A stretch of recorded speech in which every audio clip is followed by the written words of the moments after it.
So like I said, unfortunately, Travis Smith can't be with us today. However, if you do want to check out one of his presentations on the power of the pen and inking your thinking, you can head to that link there that you see on screen, aka.ms/stylus enabled learning. I'm sure one of my colleagues will share that into the live event. So yeah, if you'd like to see Trav talk about this stuff, please head there. But for now, for the next 40 minutes or so, you've got me talking about Stylus-enabled learning. So let's first of all have a look at some of the research, or at least look at the reference to the research that I'll be mentioning a couple of times. So there's there's lots of research out there about the power of Stylus-enabled learning, but I do want to refer to these two, which you may find of interest. The Department of Education in New South Wales worked with the Department of Wollongong, the University of Wollongong, to release the Digital Writing Review and look at the practice of digital writing and, to a certain extent, the way that writing is evolving as technology evolves. So that's a really interesting read. I've got a few points that you might notice throughout this presentation. The other one is the Sharon Oviatt white paper. So Sharon Oviatt did a lot of research around the future of educational interfaces, which is actually quite interesting, but the book itself can be quite laborious to read. So if you want to check out the white paper, which is a lovely shortened, infographic style version of the book, head to that bit.ly/Oviatt white paper link to download that and check out the white paper. So a couple of pieces of research I want to pull from those two texts. So the first one is from the Wollongong University research around the key challenges that students have when using devices. So there's a couple of points there, but there's often distractions and off-task behaviours. There's always that assumption that students have a high level of digital literacy when they don't necessarily. And an interesting one is the fact that they have mixed preferences for both online and offline reading, for their annotating, for writing. So a two-in-one device is, probably an appropriate solution. And so, I'm using a Surface Pro, and our Surface Go is also a two-in-one. Surface Pro was the first Surface that I ever got as a teacher back in my teaching days. And it really is the device that I fell in love with as I guess a bit of a Microsoft fangirl. But I just found that two-in-one experience of being able to rip the keyboard off and move around the classroom and use the digital pen was very dynamic for my, flexible teaching style. And there's, not just Surface, there's plenty of Windows devices out there that have that two-in-one experience. So yeah, that can be suitable for almost all students and staff alike. Then the infographic screenshot comes from that Oviatt white paper. And the interesting one I found from that particular white paper is that, when students are actually using a digital pen, they're coming up with, more diagrams, symbols, and numbers, because when you're forced to use a pen, you don't have the speed with your fingers to type on the keyboard and type out what the teacher is saying verbatim. You've got to actually connect the ideas of what a person is saying. So, I'm sure some of you are sitting there right now with a real pen and a real piece of paper or a notepad and writing down some ideas. And you're much more likely to remember what I'm saying this afternoon once you've watched this than anyone who might be typing down what I'm saying. So, if students have got that digital pen in their hand, they're going to remember more as well. And they also come up with more ideas as well. So, having that digital stylus in their hand is really a lovely balance between what they can do on their device with keyboard and touch. Having that pen there just adds to the experience. So when it comes to choosing the right device, again, the research from Wollongong University indicated that those two-in-one devices are the most flexible and versatile when it comes to digital writing. And the Oviatt white paper, suggested that a device should allow a student to explore, think, express, collaborate, and record. And a device has multiple modes of input, but if it includes a pen, then it's going to be, a no-compromise device that allows for uncompromised teaching. So I did just want to point out those couple of pieces of research and some of my favorite points from that research before I looked at, some of the teaching and learning strategies that you get back when you are using a pen or a stylus enabled device. So there's 6 concepts here, six strategies that you can get back with a digital stylus in your hand. I might not dive and demo all of them just due to the time constraints, but I will definitely have a good look at quite a few of them and at least mention the others with a few screenshots. So let's have a look at the teaching first, and in regards to giving feedback to your students. So many of you would have read about, seen, watched, heard the Hattie research, and in that research it indicates that feedback's one of the top 10 influences on learning. So if we can improve the feedback experience through technology, that's going to be beneficial for your students. So I want to show you how you can use OneNote to provide a richer feedback experience for your students. We're all quite used to writing on paper, writing out our feedback, but wouldn't it be great if you could also record your voice in conjunction with that written feedback so that a student can engage in multiple ways with that feedback? I'm actually going to do this one live and show you how it can work. So let me just go straight into here. Nothing like a live demo, always makes for interesting times. So what I tend to do is I get ready to record my audio, which you do under the insert and audio, and I get my pen ready as well. So I'll be ready to click draw and start providing some feedback here in just a minute. Obviously lots of different colored pens to choose now in the Windows 10 app, which is exciting. So let's click that audio, and then I'm going to pretend that I'm talking to the student while marking the work. So I'll click that audio button and get started. All right, Oscar, I absolutely love your opening paragraph here. I can see that you've been listening to what we've been doing in class on opening paragraphs. I would check this statistic here. It doesn't look quite right. And don't forget, if you are going to use statistics, you do need to reference them. I really love the work that you've done in the rest of, in that third paragraph as well. Congratulations. And I would check this word here. You seem to have over-emmed yourself. Now, I would normally go on and continue marking that, and then perhaps leave some written feedback at the end if I was doing that on paper. But obviously with that audio capability, I can, provide some verbal feedback and perhaps just do a shorter, whoops, how's my spelling today, statement at the end, or you can even use some of the stickers available to you in OneNote as well. And then when you finish that recording and talking, you can just click stop. Now I'm not going to play back all of this because it will take forever. But if I just double click the sound icon as though I am a student, we can see what the student would experience. So if I double click feedback, all right, Oscar, there I am yelling out loud. You've already heard me, so I'm just going to talk over the top of myself. But what you can hopefully see is that as that sound is playing back, the text, or sorry, the writing that I was drawing onto the page is being highlighted at the same time. So the student is able to track, where I was making those marks, but listen to my feedback at the same time. So a really nice way to deepen the feedback experience for your students using a digital stylus. I did that myself. That functionality has actually been around in OneNote for quite some time. I did that myself back in my teaching days. And sometimes, depending on the class, there would always be a few students that would also like to follow that process when they were doing peer marking. And I found that the students who did that also had a deeper learning experience. So it's great for teachers, but also students as well. So that's just one strategy you get back when using a digital stylus for feedback. So feedback, the strategy of feedback is improved when using a digital stylus. Another one I want to look at is just that teaching process. So, standing at the front of the room and delivering that content that you have to do from time to time, the lecture style lessons.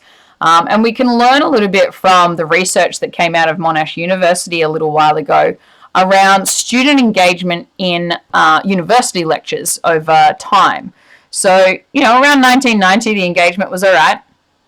But then come along 1995, that engagement started to drop and reached an all-time low in the mid-noughties before climbing back out and seeing the engagement improve beyond 2010.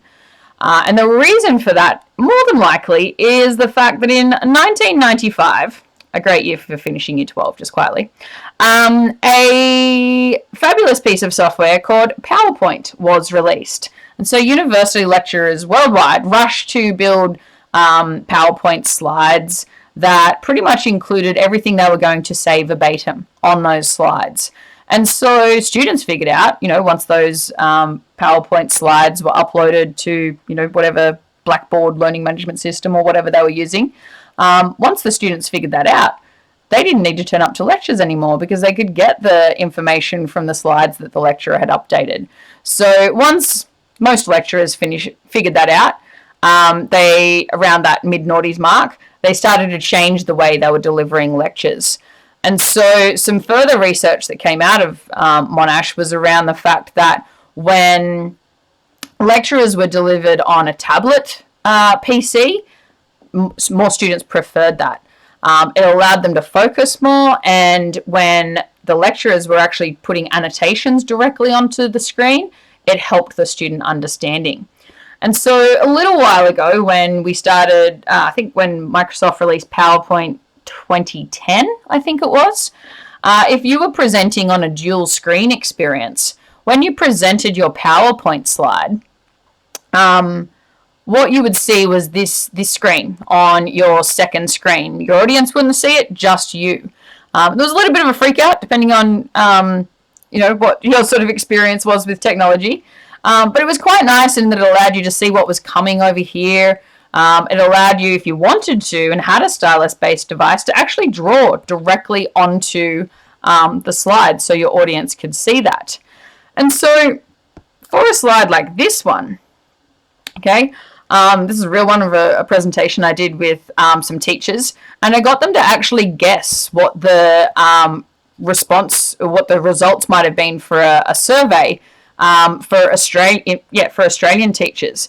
And so as they spoke or as they shouted things out, as soon as they got close, I would write that in. So I had them in my note, had the correct answers in my notes so I could pop it in there. And what's interesting based on that Monash research is that, as I'm writing those statistics in, because I'm writing it in, the teachers in this case have a lot more chance of remembering it because they're a little bit more engaged with the conversation and with the learning that's taking place, because I'm writing onto the screen in the moment rather than having it all on the screen already and just trying to talk to it. So you'd have to be in the lecture to understand what was happening on those slides.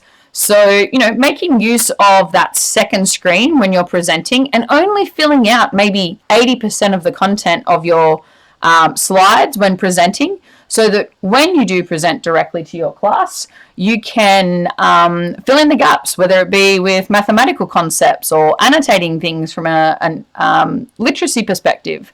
There's all sorts of different strategies you can use depending on your subject area as to the content you put in live using your digital stylus. So be sure to check that pen icon out the next time you're presenting on dual screens, but also remember to only fill out 70 to 80% of your slides content and fill the rest out as you're talking to students in those lecture style situations. So the other 4 strategies are around learning and some of the things that students can do when they have a stylus in their hand. So one of those is visual thinking. Right? So if a student was using a piece of paper to complete a few maths problems, whoops-a-daisy, then they would be able to, what colored pen shall I use right now? Let's use green. So yeah, if this was a real piece of paper, I could write x equals 5, right? I might even, show my working and what I did to get to that point. And then likewise on this side. So x equals 4. I probably should do that in the order, but anyway. And there it is. So what I could also get my students to do is use this amazing tab in PowerPoint called the recording tool. The recording tab. And it allows me to record record a slideshow. And so with that, I'm able to display my thinking a little bit more according to teacher instructions, of course. So for this one, let's have a look at how that might come about.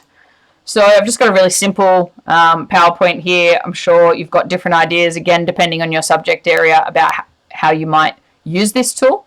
So if I had some maths problems there yet again, but I got my students to use the recording tab and click record slideshow, and I want them to talk through what they're doing as they complete the problems. I'm going to get a deeper understanding as a teacher as to my students' thinking as they complete those problems. The same thing would work for, a student annotating a poem. It might work for a student as they draw scripted characters in languages. It could work for geography and mapping and all sorts. I'm sure every teacher right now has an idea in their head around how they might like a student to record their thinking using a digital pen. So let's have a look at how you do it. It's just a matter of clicking on record slideshow. You get this screen that pops up, lots of different features. I'm only going to focus on a couple of them. Make sure the microphone's on down the bottom. You can also turn your video on if you choose to, but you don't have to. And you can record your voice, but definitely make sure that microphone's on. You can choose different pen colors, before and during the recording. And then when you're ready to record, you click record, funnily enough, and I'll show that thinking and do some maths. Hopefully it'll be correct. So it counts me in, which is fantastic. So I can say, right, here's my problem of x plus 5 equals 7. What I do to one side, I have to do to the other. So I'd take 5 away from each side, which would leave me with x on the left side and 2 on the right side. I can also check my answer. So if my answer is 2, I just put my 2 in the place of x up the top here. 2 plus 5 equals 7. So I know that that one is correct. My next one's a little bit harder. So for this one, again, I guess I'll take away minus 6 on both sides. So that will leave me with 2x equals 8. And then we'll divide that by 2. Yes. And then that leaves me with x on the left-hand side. And 8 divided by 2 is 4. 4 on the right-hand side. So again, if I wanted to check it, my 2 times 4 up the top here is 8 plus 6 equals 14. So I know, yet again, that my answer is correct. So that's my thinking for these two problems. We can just click stop. And then, to share this with the teacher, maybe it's a shared document anyway, so it's, fine to just open up and do that for the student. Otherwise, the student can quite easily just save that and send it to you. Maybe they're submitting it as a Teams assignment, whatever it might be. And it's really simple then for the teacher just to come in and, as they usually do, click slideshow and display down the bottom and watch that student's response. You also have the option to export as a video as well, which would be also another way for the student to share that content with you. So that is a great example of PowerPoint recording tool being used for visual thinking. So again, check that one out. Great strategy you get back with the digital stylus. So another one is note-taking. Now there's lots of different places on a Windows device where you can take notes. OneNote, probably my personal favorite, but I do want to show something slightly different this time. So some research, as you can see there, conducted by Pam Mueller and Dan Oppenheimer, showed that there are advantages of longhand over laptop typed note-taking on a laptop. However, if you've got the digital stylus, in your hand using that on a device, you're going to come up with more factual and conceptual ideas. So it's sort of like the best of both worlds. So, taking those notes, when you're typing them, it can be, students are, they're taking more notes, but they're not actually absorbing anything. So that results in mindless transcription, that word for word repetition, and, they get the skill of typing actually taking up their cognitive load. Whereas when they're actually taking those handwritten notes, as we can see over here, it actually, when tested, they showed better results because they can't write as fast. So they're forced to summarize and they're annotating and illustrating as well. So like I said, I really like to use OneNote for that. Sorry, I confused myself. So I am going to show how you use that in OneNote. Some of the other annotations I'll show using Edge in a second. So this is Cornell Note-Taking. If you do want to check out a little bit more on Cornell Note-Taking, check out Matt O'Brien on YouTube. He's a teacher that's used that quite a lot and has made some great videos for it. But the idea is that students create a T to create a column on the left-hand side and notes on the right-hand side. And then at the bottom, they have some summaries. They have a space for writing a summary of the notes that they've taken. And the idea is that, yes, you can do this writing in directly into OneNote, but you can also embed video content for the student to watch and then summarize. So of course they can do Cornell note taking in a live lecture experience, but sometimes you like them to take notes on video content as well. So let's have a look at that note taking and how a student might do that. So first of all, let's just quickly show you how you can easily embed content. So if I go into YouTube here, copy that link, right? It's just a matter of, Control C or right click copy. And so I can paste that video in. So I just hit Control V and there's the YouTube video ready for the student to watch and take notes on the left-hand side. You can make the videos bigger if you want. I'll just leave it as is. And then another place you might get video content from is Microsoft Stream, if your school has Stream turned on. So if I now just click paste yet again, I've now got my Stream video embedded there as well. So you have the choice. I think Vimeo also embeds, and there might be a couple of other video streaming services that embed. But yeah, they're my two favorites and the ones that schools mainly use. So the student is then able to click play and watch the video from within OneNote. And like we discussed with at the very beginning in regards to that Wollongong research, students can get easily distracted when using a digital device. So if you can keep everything on the same digital page, in this case, students are less likely to be distracted. So a student now could click play on that video. I'll just mute it.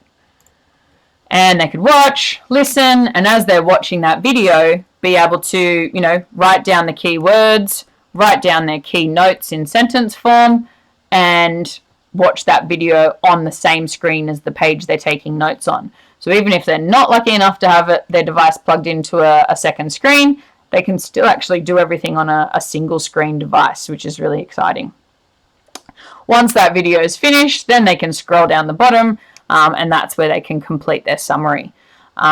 So yeah, really nice way to take notes using the Cornell note-taking method in OneNote. Another nice aspect, I guess, of digital note-taking is the ease of deleting content. So my Surface Pen has a digital eraser on the end of it, not a real one. And all I need to do is spin my pen around and easily delete that content. Another thing I like is that I can easily move the content around. So if my thinking changes, I can pick that up and I can move it somewhere else as well if it needs to go in a different order. Obviously, that's a lot harder to do with physical pen and paper. So yeah, that's note-taking using OneNote and the Cornell note-taking method. Last couple, I think, that I want to cover are annotating, which is what I thought I was doing before, but I forgot, and brainstorming. So let's have a look at annotating and the concept of, active reading versus passive reading. And the fact that when you're reading to learn, you want students to be actively reading and critically engaging with the text. Now, more often than not, these are, reference texts, and being able to annotate directly onto those is fantastic. I remember my Year 12 texts having all the little post-it notes hanging out of the side, and university texts as well. Whereas the passive reading is, when you're reading for enjoyment. You don't actually need to do a lot of learning, I guess, when you're reading for enjoyment. So, I've had a Kindle for a long time now. And I don't mind the idea of being able to, keep those notes where you just highlight some words and edit the note like you can see here.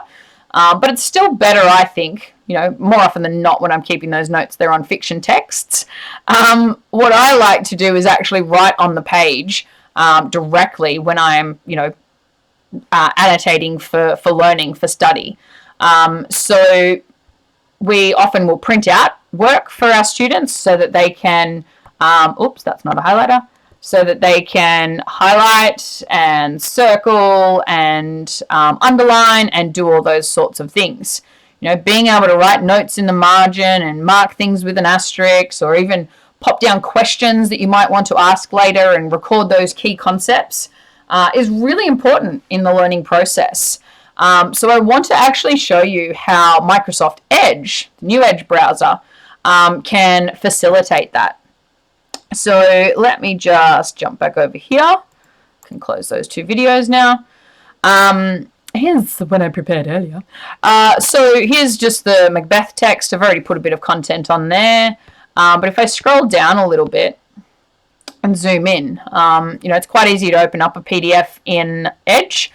From your file list, when you're looking at it in your File Explorer, just right-click, Open with Edge, and you'll be able to open up your PDFs in Edge. The reason I like using Edge as my main software for opening PDFs is because of this fabulous draw tool up the top.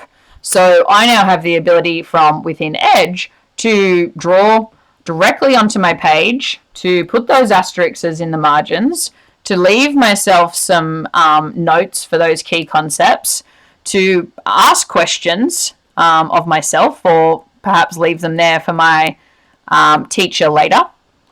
And I can even highlight as well. We see the highlight tool up the top as well. Different colors for both the draw tool and the highlighting tool. And as I highlight from left to right, that does that quite neatly. So when I'm done, maybe I want to share this back to my teacher, or save a copy locally, save it to the cloud. I just have to click save, and that will open up the usual File Explorer box for me to save that somewhere. So check out those tools in Edge. There's nothing to install. It's natively a part of the Edge browser. So not only can you draw onto your PDF documents in Edge, you can also draw directly onto the web. So my little icon in the top right hand corner here, the little pen web capture tool, you may not see that. So if you don't see it, you can click on the ellipsis and you'll see web capture. Okay, you can right click on that and add to toolbar. Mine's already there, so my option is to hide from toolbar. But by adding it to the toolbar, you get this option up the top. And if you did want to ink on the web for whatever reason, maybe you're standing at the front of the class talking to younger, actually students of any age, about particular web content, and you do want to draw attention to certain content. What you can do is you can use that web capture tool, and you've got two options. One is free select and one is full page.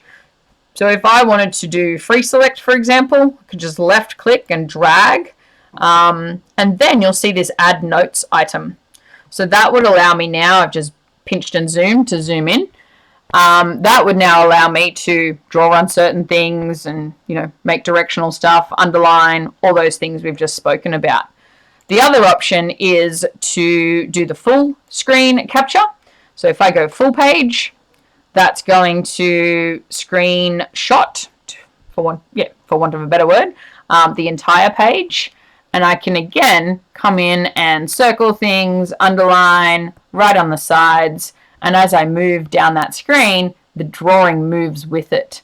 So yeah, a nice little feature for when you are teaching directly at the front of the room, or potentially a nice one for your students to use. You might set a task for them to complete annotations on the web. And when they're finished, they can just click on save, and that's going to save it as a JPEG, as you can see down the bottom there. So yeah, check out web capture on the Edge browser. So remember, that's the new modern Edge Chromium browser. It's a great browser. Use it all the time. I love the add-ins, extensions that you can get from the Chrome store quite easily now in Edge. And also love the ability to sign in with my profile and have all of my favorites follow me everywhere I go. So yeah, check out Edge. There's lots of great features in there, but particularly for highlighting, underlining, and annotating both your PDF content, but also your web content. And I like this particular comment here. It means that, you know, when you are using a digital stylus, the digital text now become a place that you learn on, not just from, because you've got the ability to actually complete those annotations. So check out Edge for that fabulous process. So the last one, I think my time's okay at the moment, is brainstorming. The last strategy you get back with a digital stylus in your hand. So brainstorming, you know, butcher's paper, probably a teacher staple for many, many years. When you want students or teachers to be brainstorming, you pull that butcher's paper out, and it really does allow people to get their ideas down en masse with, you know, a number of different markers. So, you know, doing that on a keyboard, it just doesn't have the same impact on learning. As I said, I've been using OneNote for a really long time. I remember when I first had students collaborating in OneNote, they go in and they just put their cursor somewhere and start typing. It got a bit ugly pretty quickly for all sorts of reasons. So if they've got that pen, they've got to make a little bit more of a deliberate decision, I guess, about where they're putting their thinking with their inking. So, you know, does it make a difference when you are brainstorming? Absolutely it does. When you're brainstorming with a pen, you come up with 58, well, that's an interesting pencil I've chosen there, 58% more ideas. So brainstorming matters. It's really important. But outlining your ideas on a keyboard puts more cognitive load on our students' brains and on our brains. So you're less free to imagine and invent. That's why, you know, if you can do it on butcher's paper with a pen or on a digital piece of paper with a pen, that's even better. Now, if you want to check out some really cool videos that would also benefit students on the benefits of brainstorming, check out the Back of the Napkin YouTube channel. It's pretty awesome, a channel by Dan Rome. So we can actually take our brainstorming to the next level if we're using that pen and digital paper. And I used to talk about this being done best in OneNote, but about 2 years ago, I think, Microsoft released a Windows app called Microsoft Whiteboard. And it works, you know, fabulously with a keyboard, but it works even better if you have a digital stylus. So this is actually an activity I had some teachers do last year. And as you can see, they've been able to write directly onto Post-it notes, which is one of my favorite things to do with brainstorming, use Post-it notes. But they can also write directly onto the page as well. But as you can see, there's all sorts of other content that they've included. You know, some of them put in some of the stickers, and others have put screenshots in. And you can also embed content in Whiteboard now as well, and you can use some of these really cool templates as well. So I'm just quickly going to jump into that actual whiteboard just to show you some of those features. So I'm just going to scroll a little bit further away. The Whiteboard app is available through the App Store, so you just have to go onto your App Store. You can sign in with your work or school account or a personal account, and you can download it. Just search for Microsoft Whiteboard and you'll be able to download. Once it's downloaded, you are free to start brainstorming. You can put your ideas in. You've got different all those usual brainstorming methods. Now, I don't have anyone live helping me today, but you do have the ability to click on the plus button and invite other people. So I could invite someone from my organization. So I might just search Dan Bowen. Right, so once I find Dan Bowen, I can then, it's Dan.Bowen. Oh, you know what he is? He's Daniel Bowen. Did that help me? Oh, the AI, my writing doesn't help, does it? Daniel Bowen. Is it dot? I could have chosen someone much better, couldn't I? All right, let's go. Try. Voila. The handwriting helps. Which account am I? Oh, you know what I just realized? I'm signed in with a completely different... I'm signing with my department account, not my Microsoft account. All right. Let's go this name instead. No wonder it couldn't find those people. They don't exist. All right. Come on. I love a live demo. How good is it? So, let's just type for this one. I was doing so well too. All right, and enter. There we go. So I can invite multiple people in. I can invite them in one at a time, like you've seen here, and they would be able to collaborate live with me on this whiteboard. I'd see little initials when they start to type. They just appear where they're about to type or write. So we can collaborate in live time on a digital piece of paper. I can also share a link to the whiteboard. So I can just click that little button up the top, go to create sharing link, and share that directly in to wherever I need to, via email or chat, whatever it might be. You can see I can also post it directly to Teams or send to OneNote. Now, if you are using Microsoft Teams, when you go to the share screen button in a call, you can now also share a whiteboard immediately. So rather than sharing a screen, you click the blue whiteboard button, and you will then have the collaborative whiteboard from within your Teams meeting, and you can open in app and use all these great features. So definitely check out Whiteboard for an amazing live brainstorming experience with your students. All right. Wow, that was a 40-minute hour of power. It was a 40-minute of power. So there's 6 strategies you get back when you have a digital stylus in your hand. I think it's really important from both the teacher and student perspective that you have that no compromise device. So I guess my parting message is, where you can seek that no compromise device for your uncompromised teaching and learning experience for both teachers and students alike. If you want to check out a similar recording that Travis delivered last year, like I said, he wasn't able to make it today, so apologies about that. Hopefully you've learned a bit from my presentation about stylus-enabled learning. If not, you can go to aka.ms/stylus-enabled learning to learn a little bit more.